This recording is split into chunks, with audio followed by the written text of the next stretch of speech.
নমস্কার। আজকে আমি আরজিকর কাণ্ডের যে পরম্পরা বা ক্রোনোলজি সেটা আলোচনা করব। টাকা দিয়ে রফার চেষ্টা করেছিল পুলিশ। ভয়ঙ্কর তথ্য জানালেন নির্যাতিতার বাবা মা। আমার মেয়ে খেটে খাওয়া ডাক্তার হওয়ার সুযোগ অর্জন করেছিল, পারবে না সব নিতে। কর্মরত অবস্থায় হাসপাতালের ভিতরে ধর্ষণের শিকার হয়ে খুন হওয়া মহিলা চিকিৎসকের পরিবারকে টাকার বিনিময়ে গোটা ঘটনা মিটিয়ে নেওয়ার প্রস্তাব নাকি দিয়েছিল পুলিশ। ভাবা যায়, একটা মানুষের প্রাণ কি টাকা দিয়ে কেনা যায়?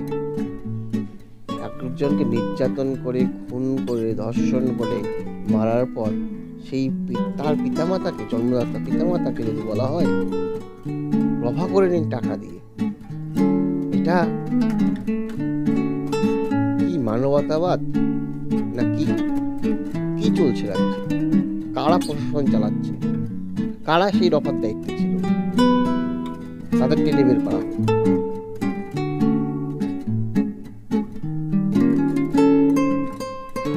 কোন পুলিশ করেছিল? সত্যি রাজ্য চলছে এইরকম ঘটনা আর না ঘটুক কারো পরিবারের সাথে, সত্যি কেউ মেনে নিতে পারবে না।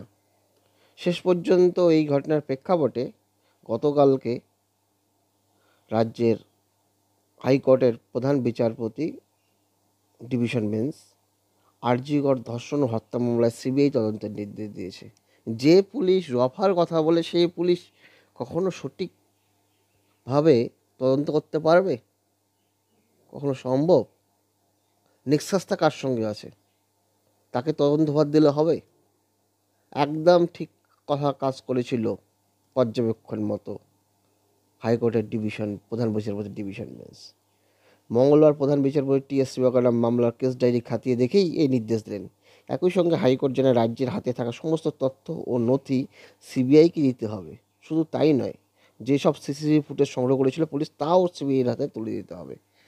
রাজ্যের প্রধান প্রশাসক আমাদের মুখ্যমন্ত্রী বলেছিলেন যে এই ঘটনা সিবিআই রোববারের মধ্যে তিনি সিবিআইকে দেবেন, তার আগেই হয়ে গেল।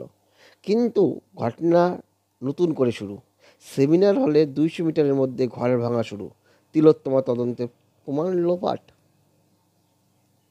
আরজি করে এখনই ঘর সংস্কার করতে হবে সে সেমিনার রুমের? কোনো স্বার্থ আছে? মাননীয় মুখ্যমন্ত্রী কি এই বিষয়ে অবগত না? বা রাজ্যের প্রশাসক, স্বাস্থ্য সচিব, এখনই করতে হবে সংস্কার? এই ঘটনার মধ্যে কোনো কারণ লুকিয়ে আছে কি? তাই সাংবাদিকদের মনে প্রশ্ন, সেমিনার হলে 200 মিটারের মধ্যে ঘর ভাঙা কেন শুরু হলো? তদন্ত কি সিবিআই হাতে দেওয়ার পরেই তথ্য লোপাটের কাজ শুরু হলো? অবশ্য আমাদের মাননীয় মুখ্যমন্ত্রী নির্বাচিত, তার উপরই ভরসা করতে হবে। তিনি গত পরশুদিন নিজেদের বাড়িতে গিয়ে আরজিকর কাণ্ডে নিয়ে বড় বার্তা দিয়েছিলেন যে রোববারের মধ্যে পুলিশ যদি তদন্তের অগ্রগতি করতে না পারে তাহলে তিনি কেস সিবিআইকে দিবেন। কিন্তু রোববারের আগেই মঙ্গলবার